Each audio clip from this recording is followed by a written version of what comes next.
Okey,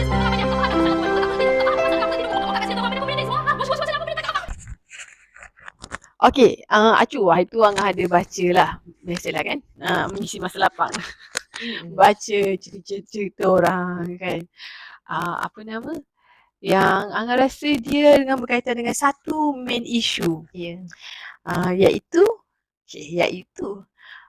sempadan yang kabur, yang bela antara ahli keluarga.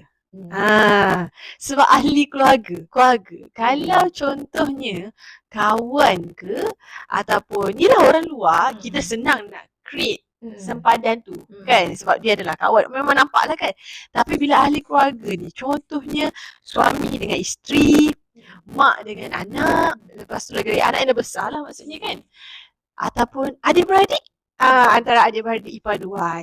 Macam apa nama, kalau contohnya anak baru start kerja, baru start kerja, mak pula yang belilah macam ni kan, buatlah ni loan macam ni ke apa ke.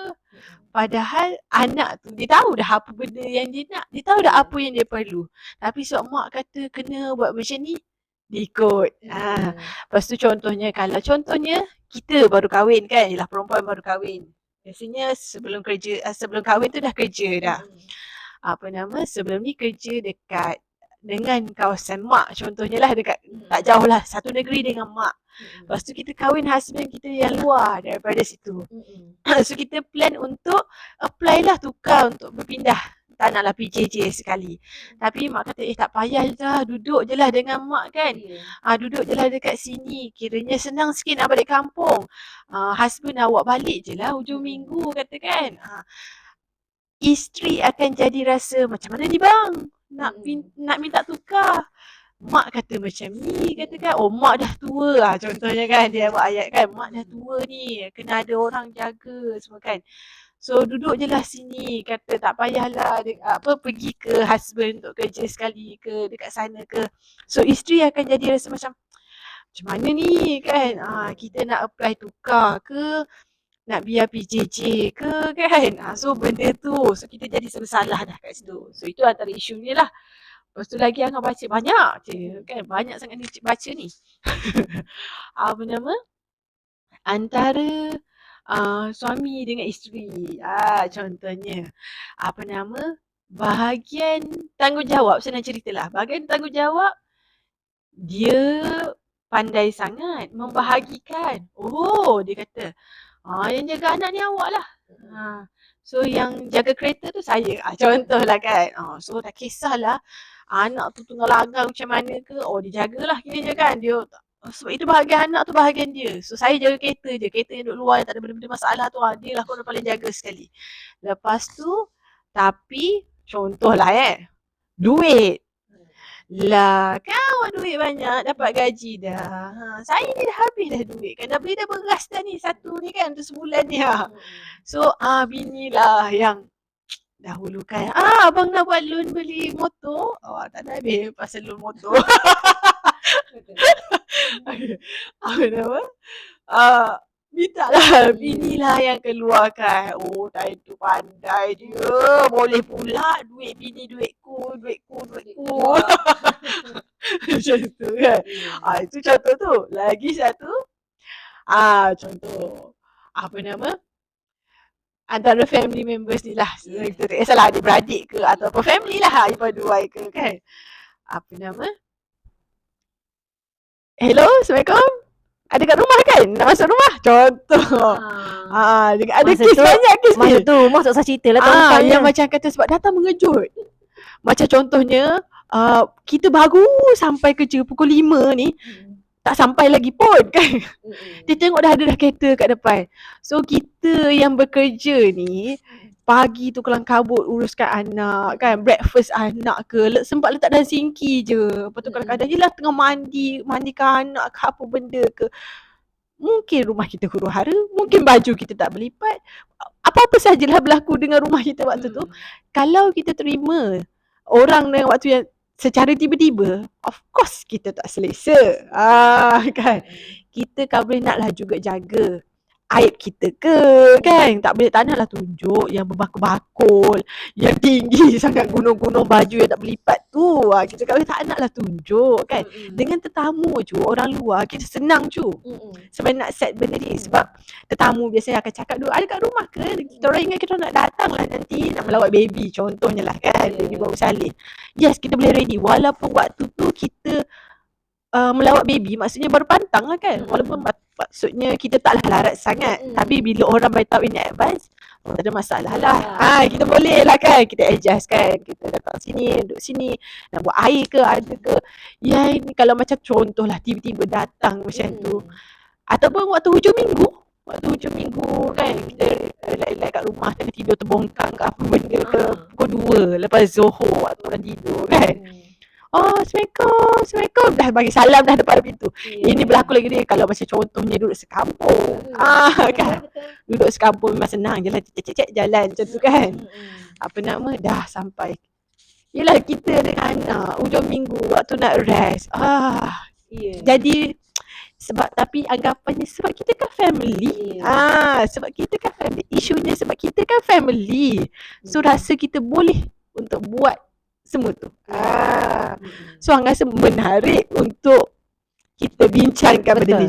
Okey, sebelum tu selamat datang ke podcast Anak Beranak. Okey cuy, yang contoh-contoh kita cakap tadi kan, cerita-cerita yang kita baca ni, apa nama, Hang rasa dia berpunca daripada tadi tu lah. Apa? Tak tahu yang blur. Apa yang diorang boleh masuk campur. Sebab in a view of care, kan, ambil kisah, cara pasal orang faham ada cara pasal ahli keluarga, dan juga terlebih. So benda tu blur, kita tak nampak line lagi-lagi dalam keluarga kan kan. Yang tu benda tu kita panggil sebenarnya ada isu kan. Dia kalau apa sebenarnya apa yang kita bincangkan, contoh-contoh tadi berkaitan dengan sempadan yang kabur tadilah, yang tak jelas, yang tak nampak dalam ahli keluarga, yang menyebabkan ahli keluarga boleh lompat sana sini. Boleh terjah masuk bila-bila masa. Boleh pergi ke sana ke sini tanpa mengambil kira perasaan dan emosi ahli keluarga lain. Dan pendapat. Pendapat dia. Dan apabila sempadan yang kabur ni berlaku, dia sebenarnya mengganggu kefungsian keluarga. Dinamik. Dan dinamika keluarga akan terganggu dan kefungsian keluarga pun akan terganggu, yang mana emosi dan personal space, ruang-ruang personal ahli keluarga tu tak dihormati seadanya ataupun sepatutnya. Jadi itulah sempadan yang kabur ni sebenarnya yang kita bincangkan tadi tu. Sebenarnya kita kena, yelah, respect tu lah kan. Respect orang tu ada pendapat, ada kehendak, ada kemahuan dia tersendiri. Janganlah kita ingat sebab kita adalah suami, so kita ada boleh mengontrol lah kiranya kan, menentukan. Hari ni pakai baju warna hijau, hari ni pakai baju hijau, esok hijau sebab kita suka warna hijau. Kadang-kadang sempadan yang kabur ni dia disumbangkan oleh budaya juga kan? Agama tak. Agama Islam memang mengajar kita menghormati sempadan. Betul. Tetapi budaya. Betul. Sebab Hang rasa kita ni bukanlah kita berpegang pada macam ni. Contohnya isteri misali kena ikut cakap suami. So bagus tu. Bagus. Tapi dalam culture kita tak nampak sempadan mana, sampai tahap mana yang kita boleh ikut.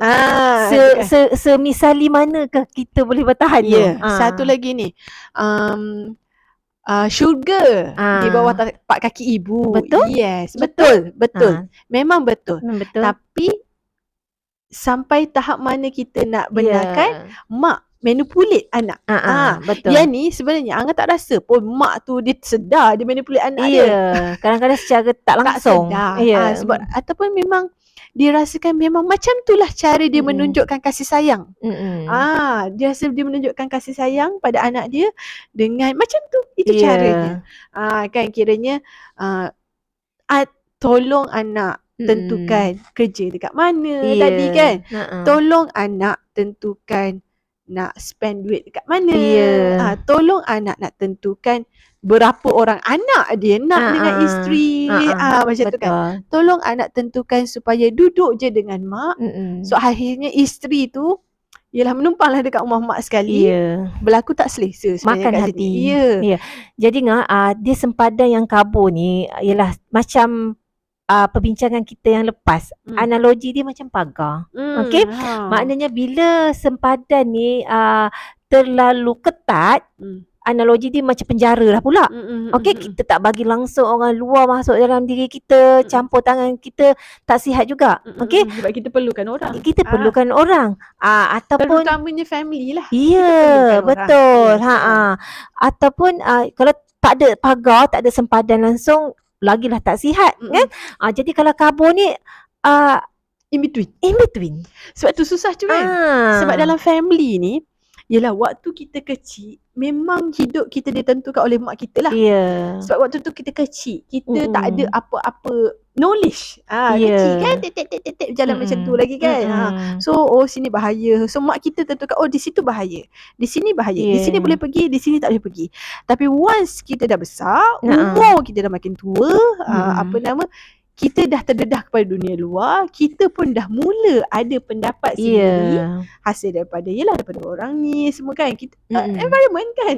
Dan memang kita ada, setiap orang takkanlah sama. Betul. Walaupun kita lahir daripada rahim mak kita, takkanlah kata anak kita macam Angah, ketiga-tiga orang tu akan ikut perangai Angah. Taklah kan. So mesti diorang ada keunikan diorang sendiri. Dan mesti diorang ada say, opinion diorang sendiri. So bila dah besar, mungkin mak susah untuk melepaskan anak. Sebab dari kecil kita dah jaga kan. Benda tu faham. Kita faham. Sebab memang kita mak kan juga. Betul. Of course lah, kita kalau boleh kita nak pastikan anak kita selamat, buat pilihan yang hanya yang terbaik, yang kita rasakan terbaik. Sampai satu tahap anak tu akan susah untuk belajar berdikari. Betul. Maknanya tak ada boundaries lah tu. Tak ada sempadan untuk mak sedar yang sepatutnya anak tu selepas mendapat pendidikan di sekolah, selepas dia dah belajar dan kematangan, dah berkahwin. Jadi mak kena faham yang sepatutnya anak ni dia dah ada kehidupan dia sendiri. Mak tengok pada jauh je. Perhatikan kalau diorang memerlukan bantuan, kalau diorang memerlukan sokongan, mesti diorang akan patah balik pada kita. Sebab diorang tahu kita adalah tempat diorang bergantung juga dulu kan. Yes, bergantung pada Allah. Tapi sokongan ni, kita ada dalam hidup diorang sebelum ni. So apa-apa hal diorang tahu.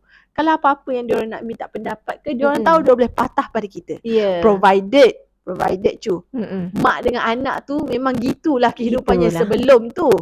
Janganlah pula kita expect waktu kecil kita tak jaga mana kat anak kita, biar je kan dengan alasan sibuk bekerja contohnya ke apa ke, so tinggal kat anak daripada pagi sampailah ke malam ke taska ke apa benda ke kan. Janganlah kita expect waktu diorang dah besar diorang akan mencari kita. Sebab waktu kecil pun kita tak biarkan diorang mencari kita. Sebab dah separate dah siap-siap kan waktu dia. So benda tu kita kena tengok jugalah kiranya kan. Provided maknya memang ada dengan anak daripada kecil. So anak memang akan pergi pada kita.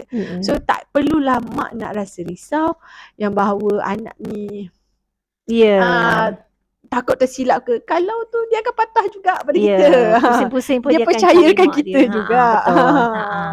Jadi kita sebagai mak ni kita faham hati cepat risau, bimbangkan anak dan sebagainya. Tapi letaklah kepercayaan. Letaklah kepercayaan sebab sebenarnya mereka ni sebenarnya memang dah membesar. Dia bukan yang sama dengan 10 tahun, 20 tahun yang lepas. Mereka dah cukup membesar, mereka dah ada ilmu, boleh lepaskan.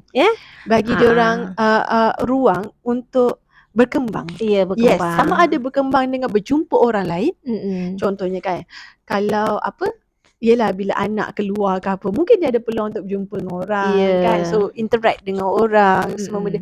Kalau dulu contohnya anak yang kecil kita ni takut nak berjumpa dengan orang. So bila lama-lama kita perhatikan pada jauh, dah pandai dah communicate dengan orang strangers. Contohnya pergi dekat airport ke kan, pergi dekat Yalah, airport lah kan kita Mm. boleh nampak jauh sikit kan.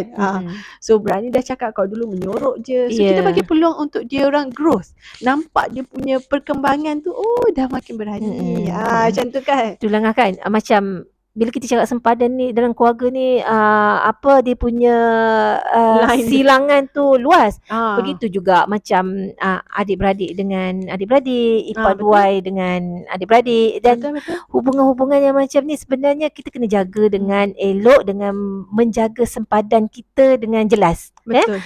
Walaupun kita adik-beradik, bukan semua perkara kita boleh kongsikan, bukan semua perkara kita boleh terjah sahaja. Kan, macam Angah bagi contoh tadilah, okey, maknanya tiba-tiba dah sampai depan muka pintu. Jadi sebenarnya kita tak bolehlah macam biarkan perkara tu jadikan satu rutin ataupun amalan ataupun norma dalam keluarga kita. Janganlah buka aurat. Macam rumah tu pun aurat kita juga. Ya, betul. Kan? Betul. So lagilah kita dalam keadaan yang tak bersedia kan. Kita kalau boleh mestilah nak nampak macam okey lah sikit. Berupa manusia lah sikit. Jadi kita janganlah gunakan title kita Kak Long, Abang Long sebagai point untuk kita kata yang paling sulung lah. Yang paling sulung, yang terpaling kan.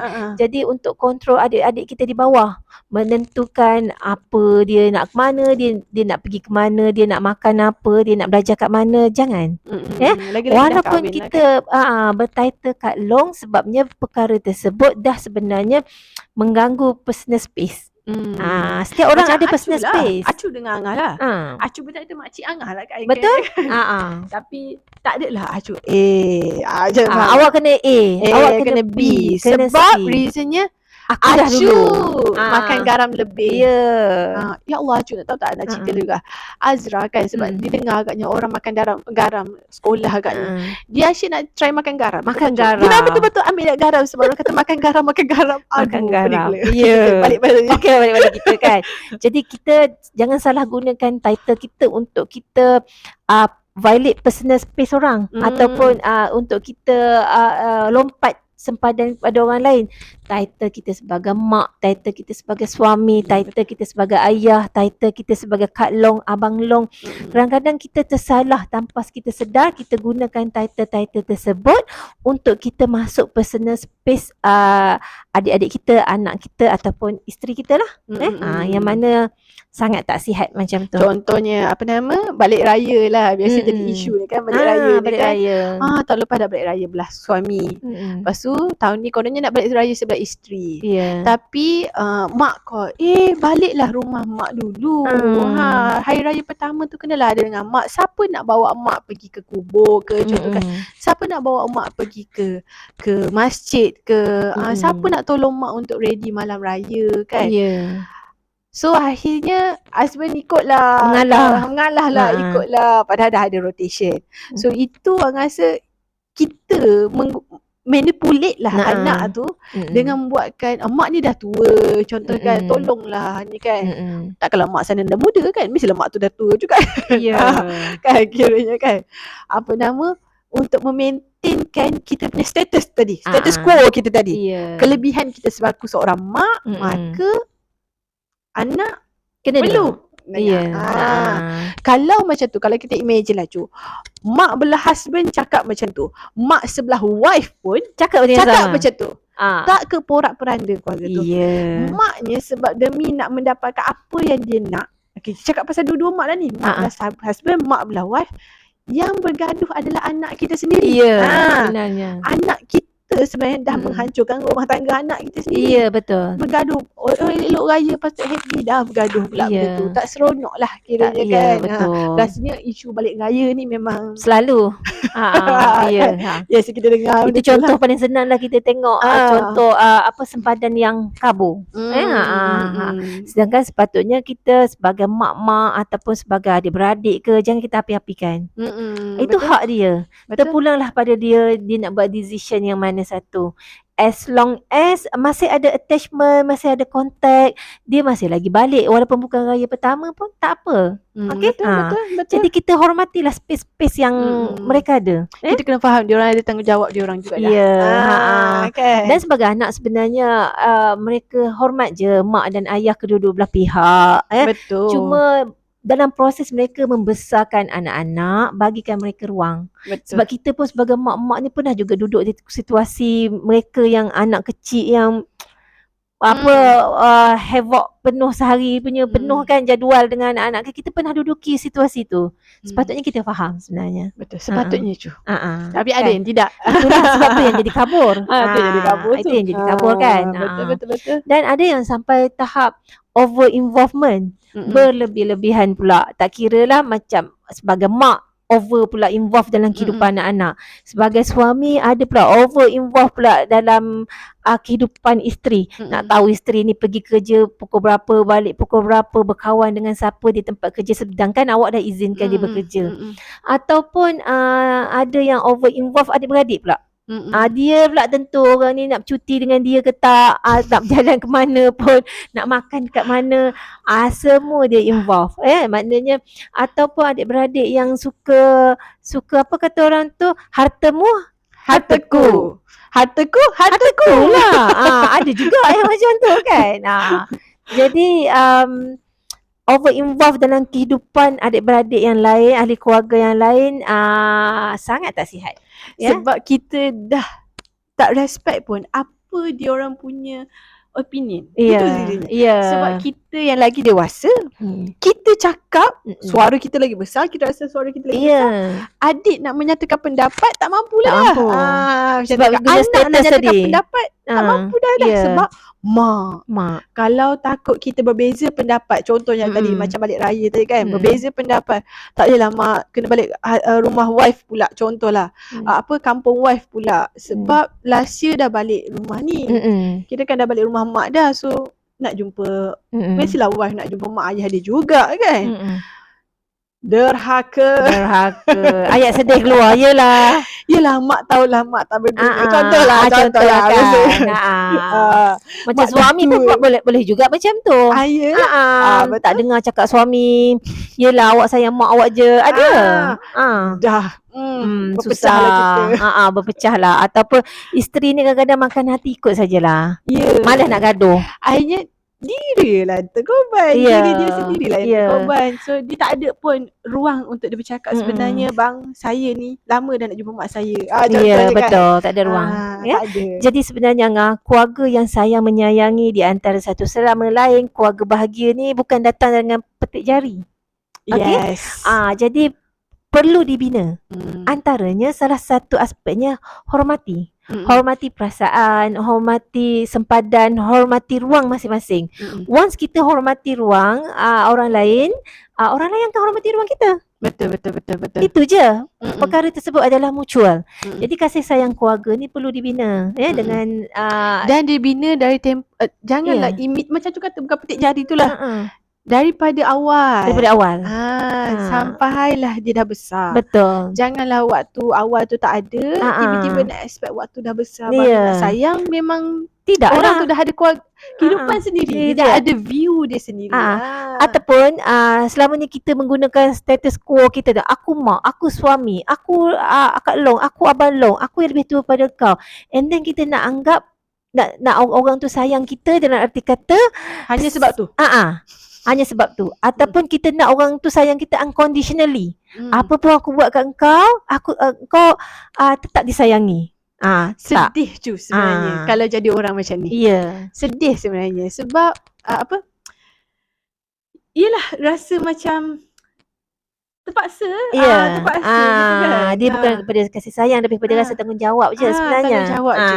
Melaksanakan tanggungjawab sahaja. Jadi bila kita buat macam tu, sebagai mak, sebagai suami ataupun adik-beradik yang lebih tua, bila kita buat dekat adik kita, isteri kita ataupun anak kita macam tu, sekarang ni anak dia sebenarnya perasaan tu jauh perasaan dengan keluarga tu akan jadi jauh.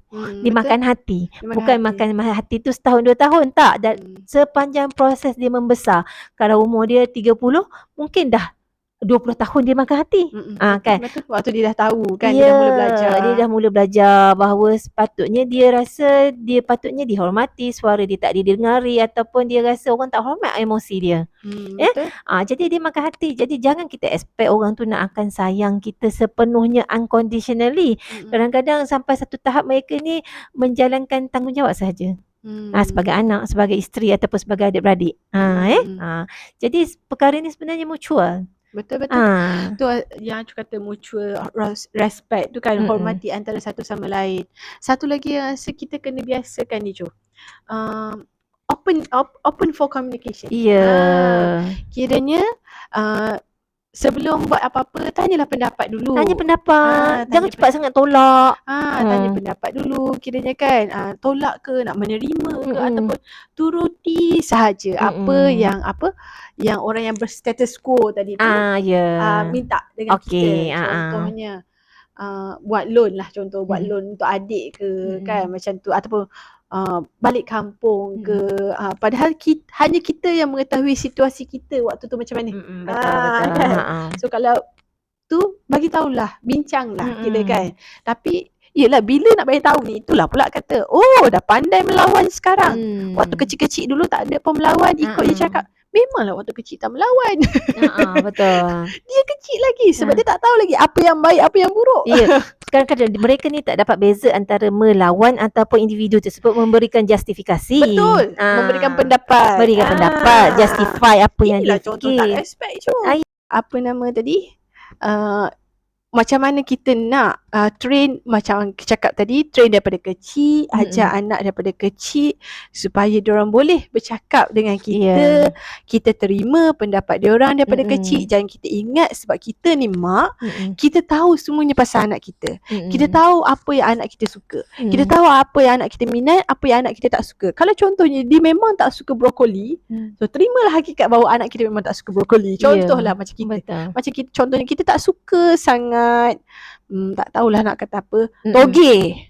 Toge ramai orang tak suka je kan.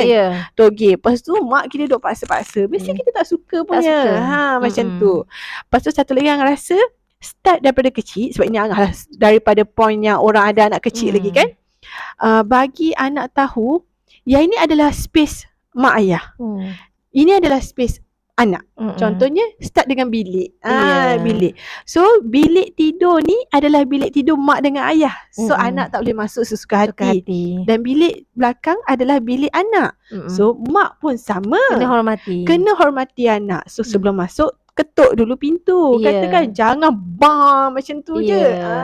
So anak mestilah tak suka juga. So bila kita train anak kita daripada kecil, ini adalah space mak dengan ayah. Ini space awak. Kita kena hormat space kita tu.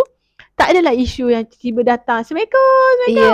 Betul. Sebab dia diajar daripada kecil. Dia dah di-train, dah diajar daripada kecil. Melentur buluh biarlah dari rebung. Itulah Cu.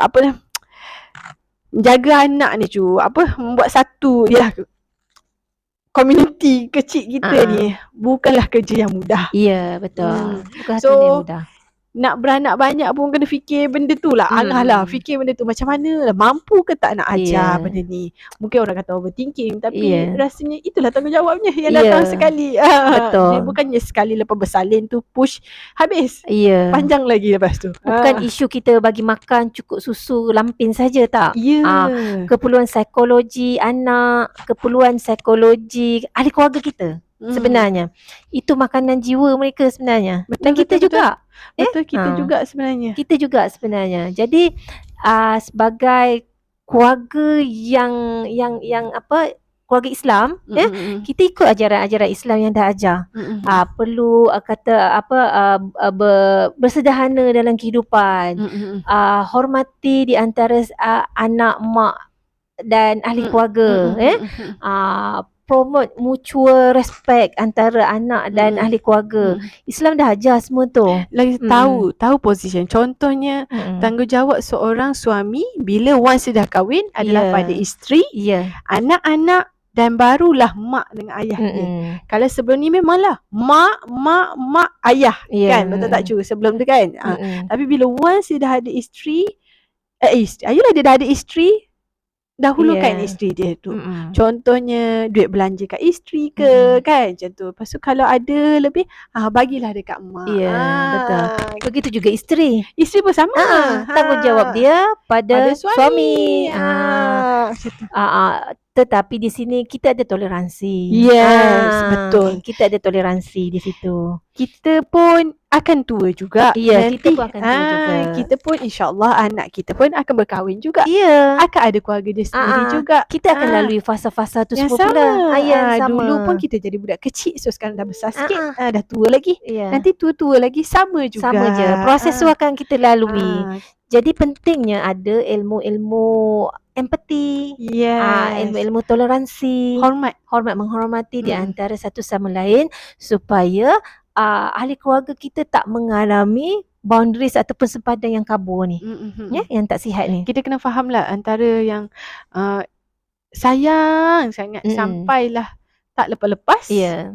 Dengan kepada sebenarnya kita dah langgar boundary tu. Ya. Adakah anak kita selesa gila macam tu? Kita fikir jugalah. Macam selesa ke tak bila kita buat macam ni sebenarnya kan? Mungkin mak kita rasa kita nak provide only the best. Of course kita nak provide only the best mak untuk anak. macam Of tu. course.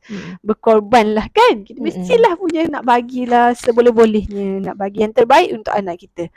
Tapi adakah anak kita selesa? Ya. Adakah anak kita memang itu yang dia nak? Contohnya kan, adakah betul itu yang anak kita nak? Padahal anak kita ada pendapat yang lain. Yang sebenarnya dia tak nak pun. Tapi terpaksa turuti sebab mak minta. So, iaitu orang rasa memang kena komunikasi lah antara keluarga. Dan janganlah sekali cakap kata dahaga dah. Betul. Wah lah gitu. Tak jadi benda lah. Okay Cu. So yang ni kita punya topik hari ni tentang sempadan yang blur antara ahli keluarga lah. Yang rasanya memang susah untuk kita nak setkan the boundary. So harap-harapnya lepas ni kita boleh improve diri kita bersama-sama kan, supaya dapat keluarga yang lebih harmoni. So itu sahaja daripada kita hari ini. Assalamualaikum. Bye. Ya, ibu datang.